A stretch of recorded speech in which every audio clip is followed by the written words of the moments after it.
Thank you, Congresswoman. You know, as you're hearing my colleagues talk about what's happening in the streets, I really want to encourage you not to normalize this moment. You've heard a lot of what's happening over and over and over. And it's really easy for you to hear abduction, kidnapping, killing, beating, dying in detention. And if you hear it so much, at some point, perhaps it may feel normal. None of this is normal. It's unconscionable.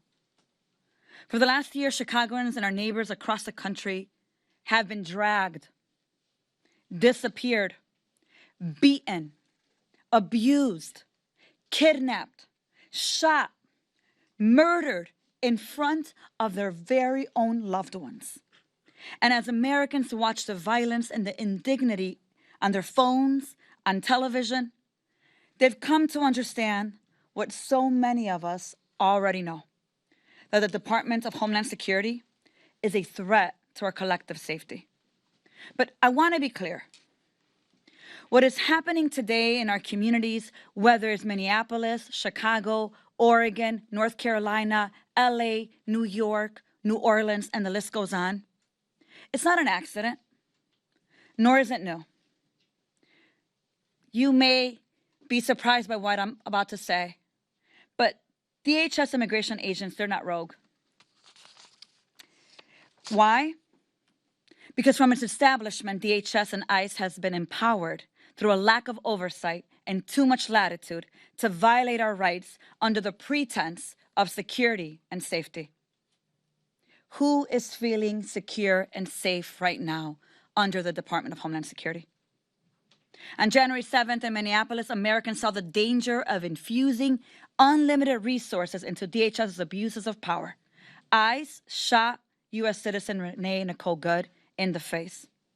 But many of us have been talking about what's happening for a very long time. And we knew that unfortunately, at some moment, we would be here today, heartbroken and devastated, watching the number of people dying under DHS. So now we've plainly seen what they do with unlimited resources and unchecked power. Funding ICE only fuels our own destruction. We cannot assure our security by sacrificing our humanity, our dignity, our liberty. So what can we do? You've heard from my colleagues already. How do we protect our Constitution? We have to use Congress, appropriations power, to hold DHS accountable.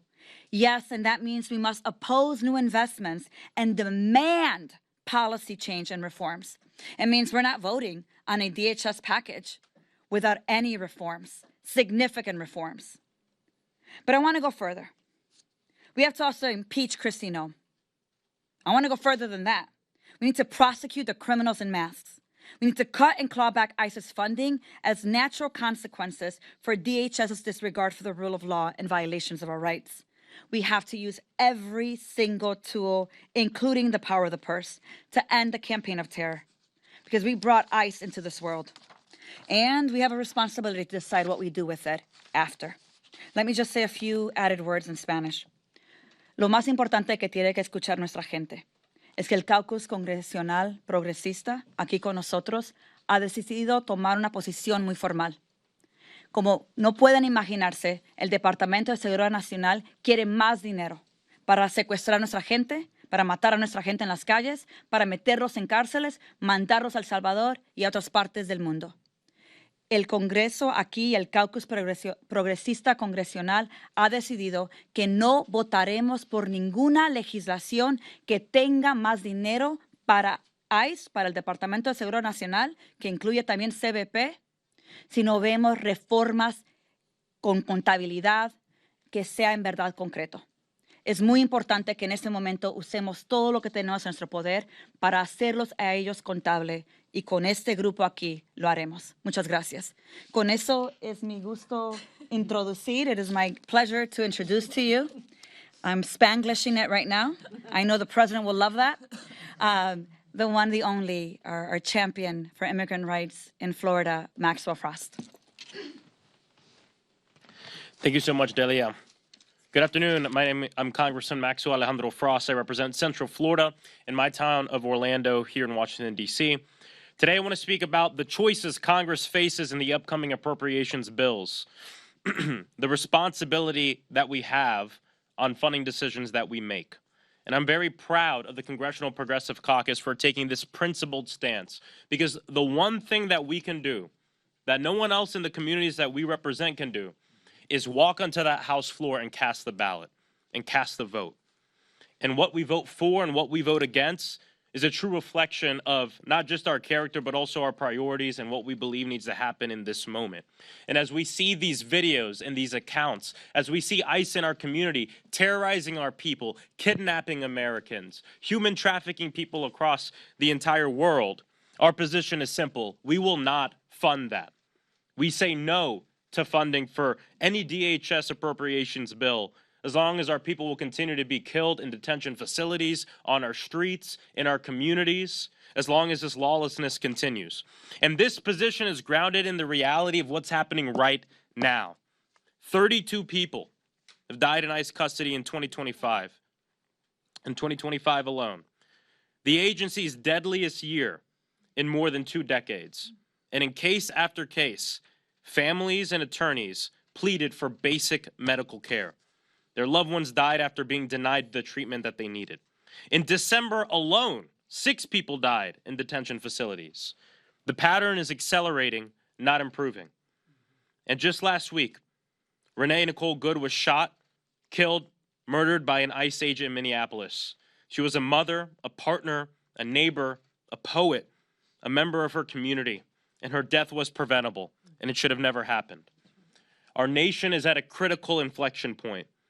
When immigration enforcement results in the loss of life, whether in a detention facility or in our communities, it exposes deep failure in oversight, use of force standards, and accountability mechanisms. Congress cannot look away. Continuing to write blank checks without demanding change only will allow these tragedies to continue, and to be honest, it also means that we are complicit. That is why we are calling for clear, enforceable guardrails, stronger limits on the use of force, independent investigation when harms occur. We cannot depend on this administration to police themselves, and an end to the enforcement practices that are terrorizing our communities. People should not be afraid to go to work, to take their kids to school, or to simply live in their own neighborhoods because of how immigration enforcement is carried out. But I'll be honest, without us doing this, we cannot depend on this administration to do anything. I mean, hell, if they didn't care when gunmen walked into our elementary schools and murdered children on the floor in cold blood as they were there to learn, why the hell would they care about Renee Good? If they don't care when people go into our synagogues and our temples, when people go into our churches and murder our people in the middle of the street, just so the gun lobby can make more money, why would they care about the United States government doing the same thing to our people? That is why Congress must assert itself and step up. And the last thing I have to bring up is just the callousness of our leadership in the White House right now. That no matter what your political beliefs are, that an American died. She was murdered. Need I say executed by a federal agent who looked her in the face, looked her in the eyes, and then shot her in the face. And as her car turned into a casket and rolled away uncontrollably and hit a pole, he called her a fucking bitch. And then the president and the vice president and Kristi Noem take to social media, take to their podiums to tell the country that she's a domestic terrorist. And then my colleagues on the other side of the aisle had the audacity to take to social media, to take to the oversight committee to say, well, hold up. We got to let the process play out to know what happened. Trying to gaslight us from what we saw with our very eyes. Of course, everybody deserves due process. You know who didn't get due process? Renee Nicole Good. She didn't get a shred of due process before she was murdered and executed by an ICE officer who obviously wanted to do her harm because he was mad, because he was angry, and he had a gun. And he used that gun to murder an American and a human. There is no leadership in this nation right now. It is a very dark moment. and I'm not going to hold my breath waiting for this administration to do the right thing. And so I'm proud of the Congressional Progressive Caucus for taking a very principled stand to say that we are not going to be complicit in the killing of our people, in the terrorizing of our communities, and we're going to do something about it. Without further ado, let me bring up my colleague, Representative Maxine Dexter.